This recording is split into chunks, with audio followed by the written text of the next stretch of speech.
Hi students, आज हम पढ़ने जा रहे हैं मराठी का 3rd चैप्टर जिसका नाम है शाल। शाल इस चैप्टर के जो लेखक हैं, हम पहले उनका परिचय देखेंगे और उसके बाद हम लेसन को पढ़ना शुरू करेंगे। शाल इस चैप्टर के लेखक का नाम रागा जाधव है, जिनका जन्म 1932 में हुआ तथा 2006 में उनकी मृत्यु हो गई। वे कवि, समीक्षक तथा ललित लेखक थे। समीक्षा का अर्थ होता है ऐसा व्यक्ति जो लेखों, साहित्यों पर अपना ओपिनियन देता है, अपना व्यू देता है और उस ओपिनियन या व्यू को वो लिखता है। मतलब वो अलग अलग लेखों एवं साहित्यों की आलोचना करता है तथा उसे अच्छी तरीके से समझकर उस पर अपने मतों को लिखता है। रागा जाधव जी को साहित्य का बहुत ही ज्ञान था और उनकी जो समीक्षा करने वाली प्रवृत्ति थी, उनके साहित्य के ज्ञान तथा बहुमुखी आलोचना के कारण ही विकसित हुई थी। बहुमुखी या बहुआयामी का सिंपल सा मतलब होता है कि बहुत सारे विषयों पर अपने मतों को लिखना।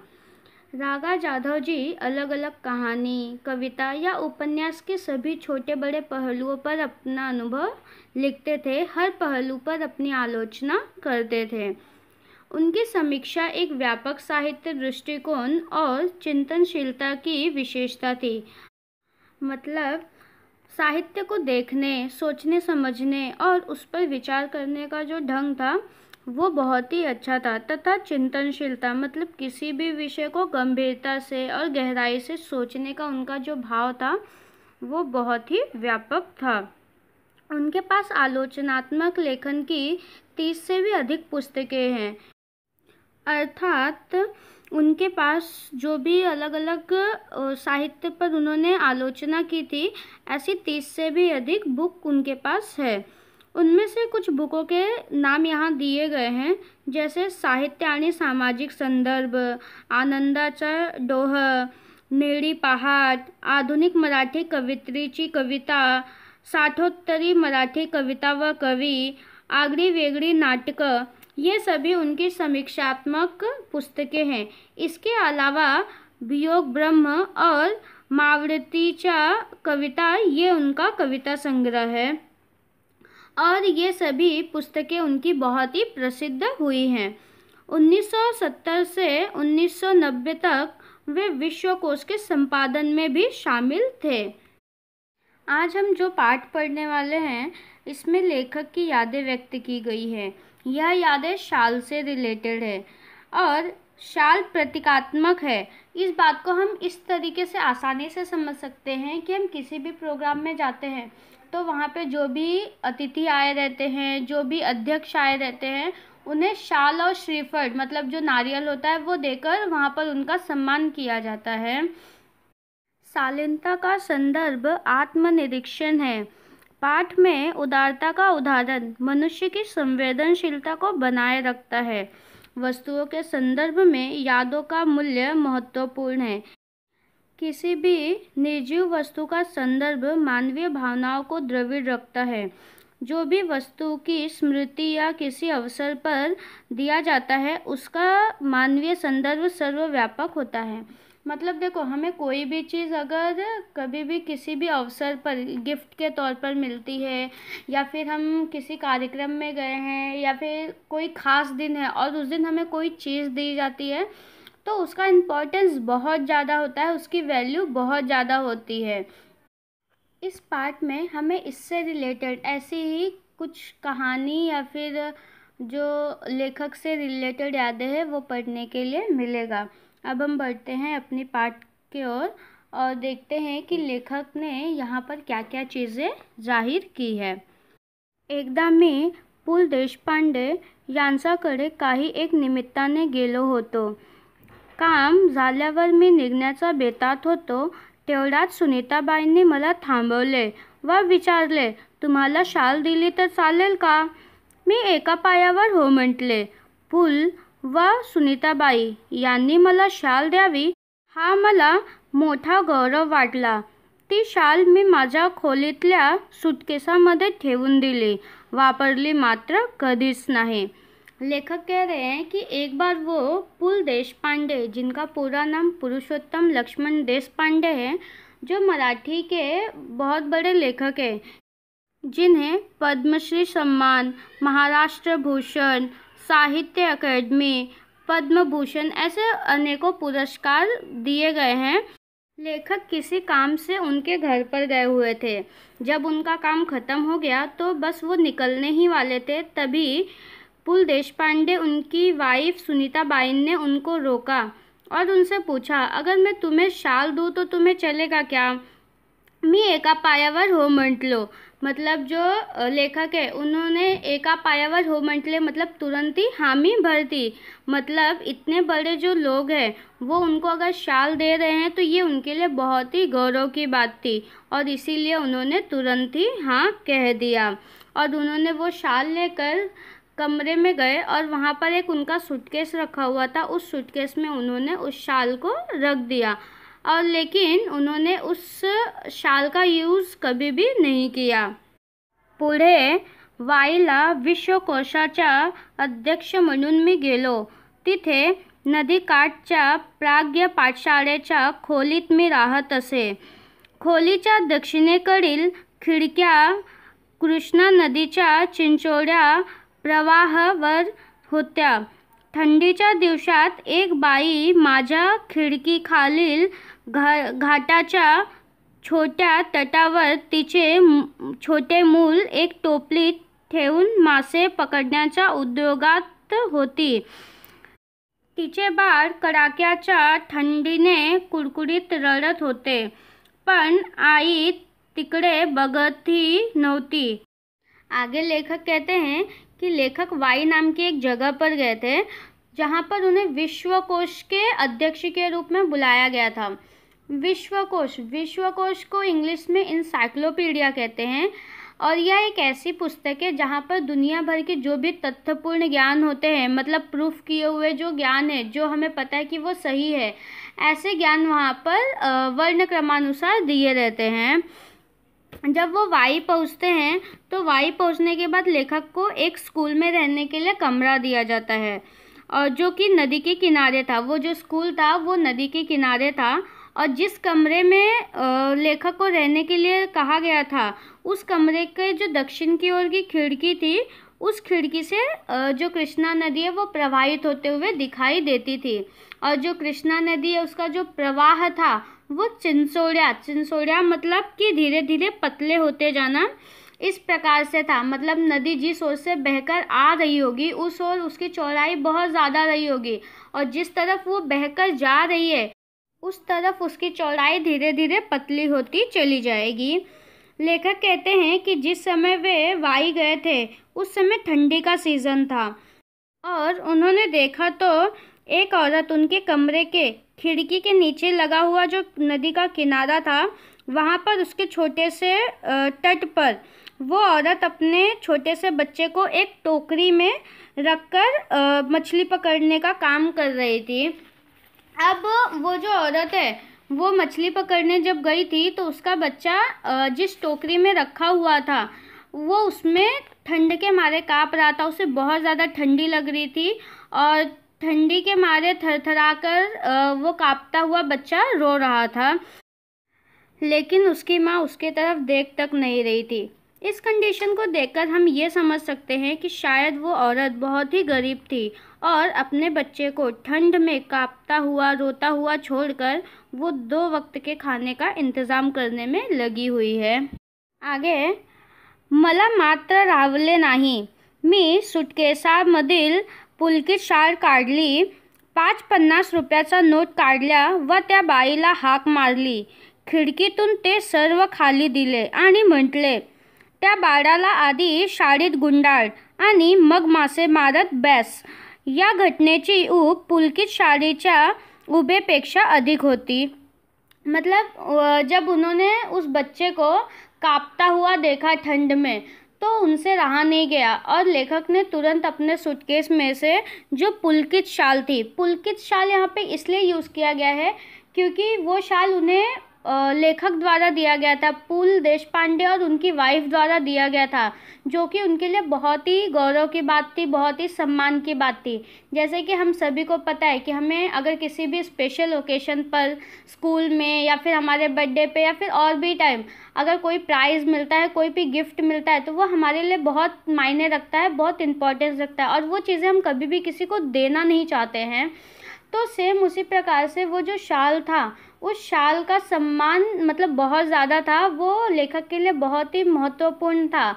लेकिन उन्होंने उस शाल को निकाला और उनके पास जो भी 5-50 रुपए की जो भी नोट थी, उस नोट को भी निकाल कर उन्होंने उस औरत को आवाज़ लगाई और उसको बुलाकर खिड़की से उन्होंने वो सारी चीज़ें मतलब शॉल और पैसे वो उन्होंने उनको दे दिए। और वो देने के बाद उन्होंने उस औरत को कहा कि सबसे पहले तुम क्या करो, इस बच्चे को इस शॉल में लपेट दो ताकि वो ठंडी से बच सके, और उसके बाद अगर तुम्हें मछली पकड़ने के लिए बैठना है तो तुम मछली पकड़ने बैठो या फिर मछली पकड़ने का काम करो। अब उन्होंने यहाँ पे क्या बोला है, या घटनेची ऊब पुलकित शारीच्या उभेपेक्षा अधिक होती। लेखक के कहने का मतलब ये है कि जो शाल उन्हें इतने महान लेखक द्वारा दिया गया है, तो वो उनके लिए बहुत ही मायने था। और वो शाल जब उन्होंने उस बच्चे को दे दिया तो थोड़ी सी बेचैनी, मतलब जब हमारी कोई भी फेवरेट चीज़ हमसे दूर हो जाती है या हमसे खो जाती है तो हमें बुरा लगता है, तो सेम उसी प्रकार से वो शॉल जाने का थोड़ा दुख, थोड़ी बेचैनी लेखक को थी। लेकिन उससे ज़्यादा बेचैनी की बात तब होती जब वो उस शॉल को उस बच्चे को नहीं देते और वो बच्चा वैसे ही ठंड में कांपता रहता। यहाँ पे कहने का मतलब ये बताया गया है कि कभी भी ना इम्पोर्टेंस किसी चीज़ की नहीं होती है, बल्कि वक्त की होती है, हालात की होती है। अब देखो वो जो शॉल है, वो शॉल अगर जो लेखक है वो अपने पास रखे रहते, उनका यूज़ तो वो कर नहीं रहे थे, लेकिन उस बच्चे को उस शॉल की ज़रूरत थी।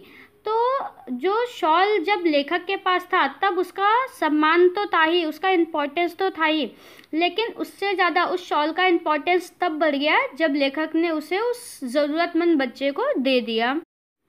आगे, कविवर्य नारायण सुर्वे खूप सभा संमेलने गाजवत, पुढे ते साहित्य संमेलनाचे अध्यक्षही झाले। परिणामतः त्यांचा कार्यक्रमांना अहोरात्र भरतीच असे। प्रत्येक कार्यक्रमात सन्मानची शाल व श्रीफळ त्यांना मिळत राही। एकदा ते मला म्हणाले, या शाली घेऊन घेऊन मी आता शालीन बनू लागलो आहे। मतलब यहाँ पर ये बताया गया है कि कवि एक और शाल से रिलेटेड अपनी याद बता रहे हैं, जो कि नारायण सुर्वे ये जो कवि हैं उनसे रिलेटेड है। तो नारायण सुर्वे ये जो थे वो बहुत सारी सभा सम्मेलन हमेशा करते रहते थे, और आगे चलकर उन्हें साहित्य सम्मेलन जो है वहाँ पर उनको अध्यक्ष के रूप में स्वीकार किया गया, उन्हें अध्यक्ष बना दिया गया। और इसका परिणाम ये हुआ कि अब दिन रात उनके जो कार्यक्रम है वो हमेशा चालू ही रहते थे, हमेशा वहाँ पर भर्ती चालू ही रहती थी, और जिसकी वजह से हर एक कार्यक्रम में उनको शाल और श्रीफल यानी नारियल हमेशा मिलते ही रहता था। और इतना सारा शाल और श्रीफल पाने की वजह से वो एक बार लेखक यानी रागा जाधव जी को कहते हैं कि या शाली घेऊन घेऊन मी आता शालीन बनू लागलो आहे। कवि नारायण सुर्वे के कहने का मतलब है कि इतने सारे साल पा पाकर अब वो एक सभ्य व्यक्ति बनने लगे हैं, वो सज्जन व्यक्ति बनने लगे हैं। त्यांचा बोलण्यातील उपरोधिक खोज माझाच नव्हे तर कोणाच्याही सहजपणे लक्षात येणारी होती। शाल व शालीनता याचा संबंध काय? खरे तर खुरखुरी शालीनता शाली विनाच सोपते। सुर्वे मुळातच शालीन, शालीच्या वरसावखाली त्यांची शालीनता कधीच हरवली नाही, कधी क्षीणही झाली नाही। अब कवि नारायण सुर्वे जो हैं उनके भाषण में खोज यानी व्यंग आसानी से कोई भी व्यक्ति देख सकता है। वो सिर्फ लेखक को समझ में आया ऐसा नहीं है, उनके बोलने के तरीके में कोई भी व्यक्ति आसानी से वो व्यंग कस रहे हैं किसी के ऊपर ये देख सकता है। अब आगे बोला गया है कि शाल और शालीनता ये दोनों में क्या लेना देना है। तो अगर सच्ची बात बोली जाए तो जो सही शालीनता होती है, जो सच्ची शालीनता होती है, वो बिना शाल के भी शोभा देती है, सम्मान देती है। कहने का मतलब ये है कि अगर सचमुच कोई व्यक्ति सभ्य है तो उसको शाल देना ही चाहिए या फिर उसे शाल मिलना ही चाहिए, ऐसा नहीं है। और ना ही ऐसा है कि जिस व्यक्ति को शाल मिल रहा है वह सचमुच सभ्य है, ऐसा हम नहीं कह सकते हैं। लेखक कहते हैं कि जो कवि नारायण सुर्वे थे वो सचमुच एक शालीन व्यक्ति थे, जिसकी वजह से जो शाल का बारिश है वो उनके ऊपर कभी भी ख़त्म नहीं हुआ, हमेशा उनके ऊपर शाल की बारिश होती रही, और जिसके वजह से उनकी जो शालीनता है, उनकी जो सभ्यता है, वो कभी भी कहीं गुम नहीं गई, कभी भी कहीं खो नहीं गई और ना ही कभी कम हुई। आगे, मी कविवर्यांना म्हटले, शालीमुळे शालीनता येत असेल तर मी कर्जबाजारी होईन, भिकेला लागेन, पण सैकड़ो शाली खरेदी करून सर्वांना एक एक शाल लगेचच नेऊन देईल।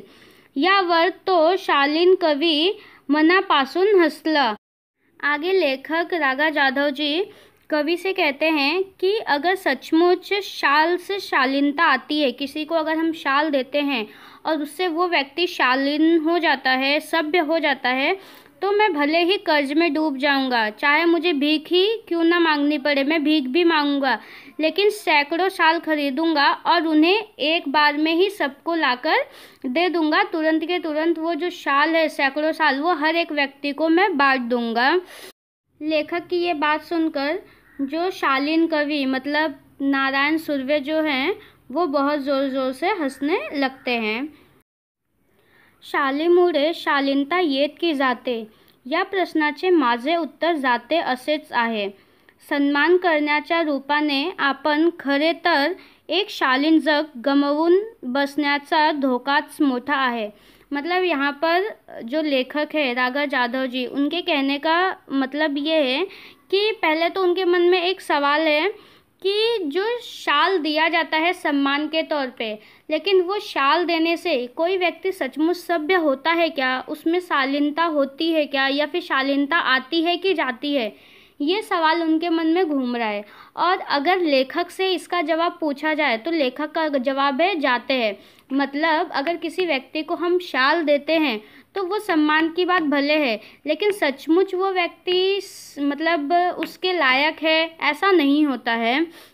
और इसीलिए लेखक कह रहे हैं कि उनका जो उत्तर रहेगा, तो उनके कहने का मतलब है कि अगर हम किसी को शाल देते हैं तो उससे उनकी जो शालीनता है वो चली जाती है। ऐसा लेखक का कहने का मतलब इसलिए है क्योंकि देखो, जब हम किसी को बहुत ज़्यादा सम्मान देते हैं तो वह व्यक्ति अहंकारी हो सकता है, घमंडी हो सकता है, और एक्चुअल में वो सभ्य है कि नहीं है वो हमें नहीं पता है, लेकिन वो दुनिया के सामने अपने आप को बहुत ही अच्छा या फिर सभ्य व्यक्ति दिखाता है, लेकिन वो है कि नहीं वो किसी को पता नहीं है। इसीलिए यहाँ पर लेखक का मानना ये है कि जो शाल है उससे लोगों की सभ्यता जाती है, ना कि आती है। और इसी के कारण मतलब इस सम्मान के चक्कर में ही हम क्या कर रहे हैं, हम जो अच्छी सभ्य दुनिया है उसको हम खोने के खतरे में आ चुके हैं, ऐसा लेखक का कहना है। आगे वो एक और स्टोरी बता रहे हैं। मी 2004 साली मराठी साहित्य संमेलनाचा बिनविरोध अध्यक्ष झालो। तत्कालीन 1-2 वर्षात माझ्यावर शालीचा वर्षाव झाला।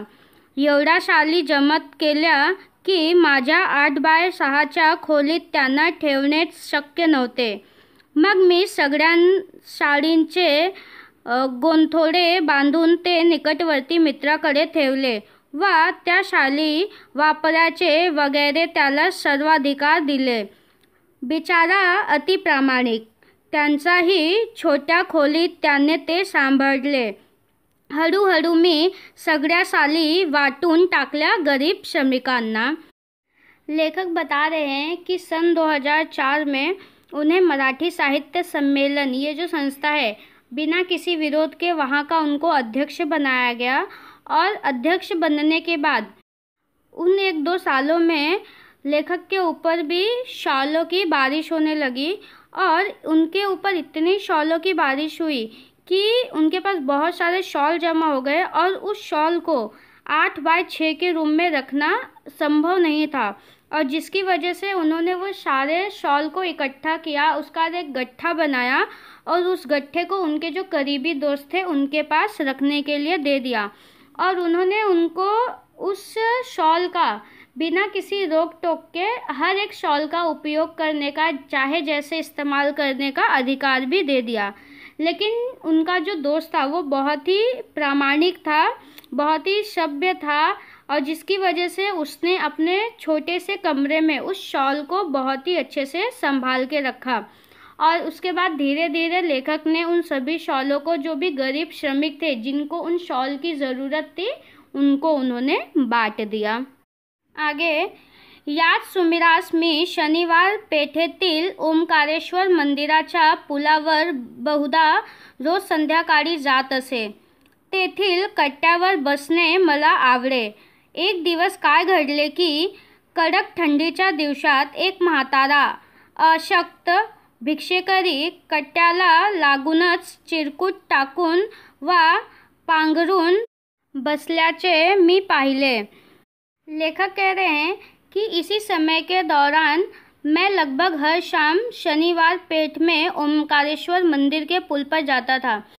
मतलब वो हर रोज़ शाम को ओमकारेश्वर मंदिर के पास जो पुल था वहाँ पर जाते थे, और वहाँ पर एक कट्ट्यावर एक मतलब बैठने की जो जगह है, वहाँ पर बैठना उनको बहुत पसंद था। और एक दिन ऐसा हुआ कि मतलब ठंडी का ही समय था, और वहाँ पर उन्होंने देखा कि उस पुल के पास जहाँ पर बैठने की जगह थी उससे लगकर एक अशक्त भिक्षेकरी, मतलब एक बूढ़ा जो भिखारी था, वो भिखारी वहाँ पर चिरकुट, मतलब जो फटा हुआ पुराना कपड़ा होता है, ऐसा पुराना कपड़ा नीचे फैलाकर वो उसके ऊपर ठंडी के मारे कांपता हुआ बैठा हुआ था।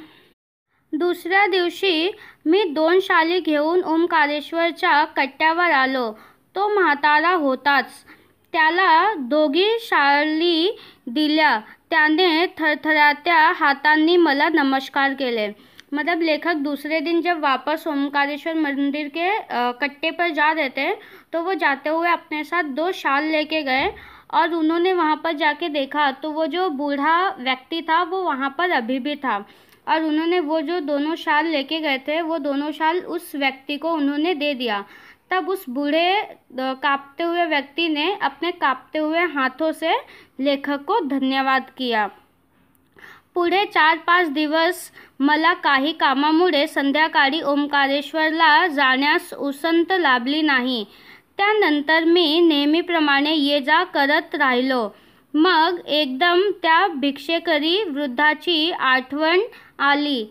ते नेहमीच्या ठिकाणी नव्हताच। तेथील पुलावर चक्कर मारावी म्हणून मी उठलो व पुलावरून चालू लागलो। तो जैसे कि रोज़ की तरह वो ओंकारेश्वर मंदिर जाते थे, लेकिन किसी काम की वजह से 4-5 दिन जो लेखक है वो वहाँ पर जा नहीं पाए, उनको टाइम नहीं मिला। तो उसके बाद जब वो उनका काम ख़त्म हो गया और जब वो अपना काम ख़त्म कर कर वापस आए, तो वो रोज़ की तरह वापस उस कट्टे पर जाने लगे। और अचानक से वो जो बूढ़ा भिखारी था उसकी याद लेखक को आ गई। तो लेखक ने मतलब उसे देखा, जहाँ पर वो व्यक्ति रोज़ बैठा रहता था आज वो उन्हें वहाँ पर दिखाई नहीं दिया।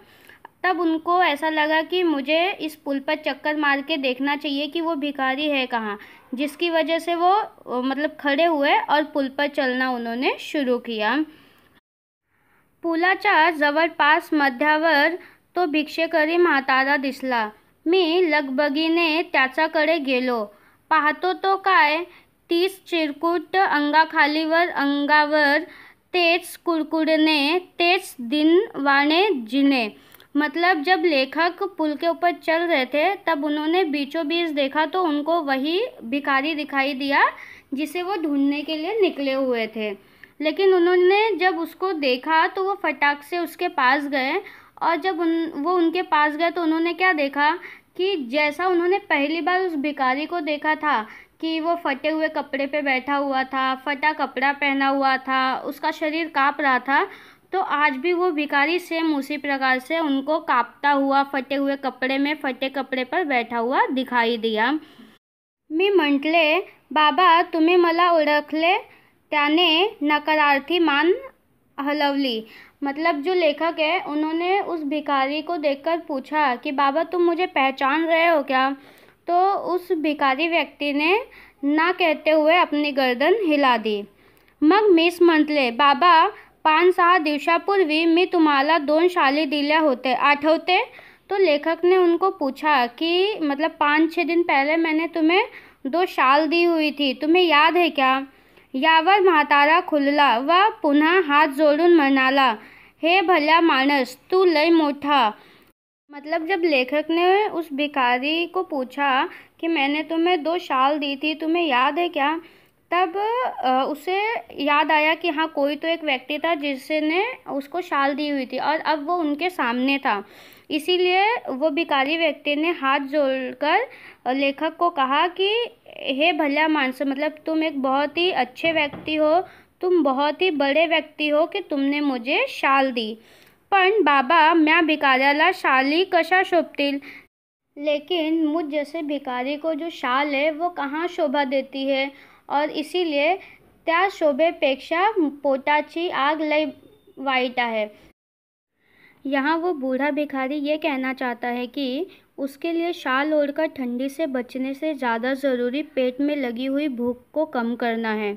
शाल ओढ़कर उसकी शोभा तो बढ़ जाएगी, अर्थात वो ठंडी से तो बच जाएगा, लेकिन उसके पेट में लगी जो आग है वो बहुत ही ख़राब है। मतलब जो भूख है उसके आगे जो शाल है और उसकी शोभा है वो कुछ भी नहीं है या कुछ भी मायने नहीं रखती है। मी शाली इंकल्या व 2-3 दिवस पोटभर जेवून घेतल्या बाबा।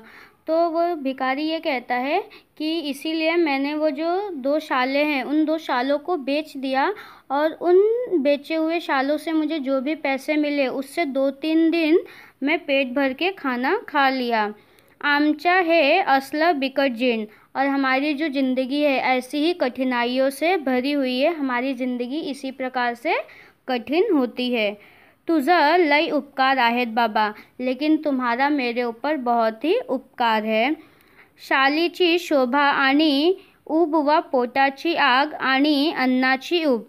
मतलब उन्होंने यहाँ पर ये बताया है कि अगर किसी को सुशोभित होना है, सभ्य बनना है, तो उसके लिए शाल मायने रखता है, लेकिन अगर किसी को पेट में आग लगी हुई है, बहुत ज़ोरों की भूख लगी हुई है, तो उसके लिए उसकी बेचैनी का कारण भोजन होता है, अन्न होता है, खाना होता है।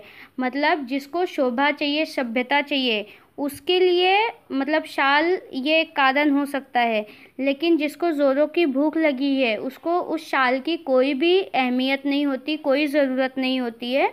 उसकी बेचैनी का कारण अन्न होता है, खाना होता है। भुकल्यास अन्न द्यावे, तहानलेल्यास पाणी द्यावे, आणि हेही जमले नाही तर अभाग्यांना सन्मानाच्या शाल तरी द्याव्यात। मतलब लेखक यहाँ पे ये कह रहे हैं कि अगर कोई भूखा व्यक्ति है तो हमें उसे खाने के लिए अन्न, भोजन देना चाहिए। अगर कोई प्यासा व्यक्ति है तो उसे हमें पानी देना चाहिए। अगर हमसे ये दोनों चीज़ भी नहीं होने वाली है तो उन अभागे व्यक्तियों को जो सम्मान का शाल है वो तो हमें देना ही चाहिए। शाल, इस लेसन के माध्यम से लेखक रागा जाधव जी ने हमें बहुत ही अच्छा संदेश देने की कोशिश की है। किसी भी प्रोग्राम के अवसर पर किसी व्यक्ति को शाल और नारियल देने की परंपरा बहुत ही ज़्यादा देखने के लिए मिलती है, लेकिन इन अवसरों के दौरान शाल पाने वाला व्यक्ति सचमुच सभ्य होता है क्या? वह उस सम्मान के लायक है क्या, या फिर उस सम्मान के लायक होता ही है, ऐसा हम कह नहीं सकते। आगे वह यह भी संदेश दे रहे हैं कि किसी भी खास अवसर पर या किसी खास व्यक्ति द्वारा अगर हमें कोई भी वस्तु, मतलब चाहे वो प्राइज हो या फिर गिफ्ट हो, जब हमें वो मिलती है तो उसका महत्व हमारे लिए बहुत ही ज़्यादा होता है। फिर वो वस्तु 1 रुपए की हो या 1 लाख की हो, वो मायने नहीं रखता है। आगे वो हमें यह संदेश दे रहे हैं कि वस्तु का महत्व तब ज़्यादा बढ़ जाता है जब वह वस्तु किसी ज़रूरतमंद के काम आ जाए। और आखिर में वह हमें यह संदेश दे रहे हैं कि हर वस्तु हर किसी व्यक्ति के लिए उतना मूल्यवान नहीं हो सकता जितना किसी एक व्यक्ति के लिए हो। मतलब अगर कोई एक चीज़ हम किसी व्यक्ति को दे रहे हैं तो किसी एक व्यक्ति के लिए उसका मूल्य बहुत ज़्यादा हो सकता है और किसी के लिए वो ना के बराबर होगा, क्योंकि किसी भी वस्तु का जो मूल्य है या फिर महत्व है वो उसकी हालात, उसकी ज़रूरत, उसके व्यक्तित्व के ऊपर निर्भर करता है।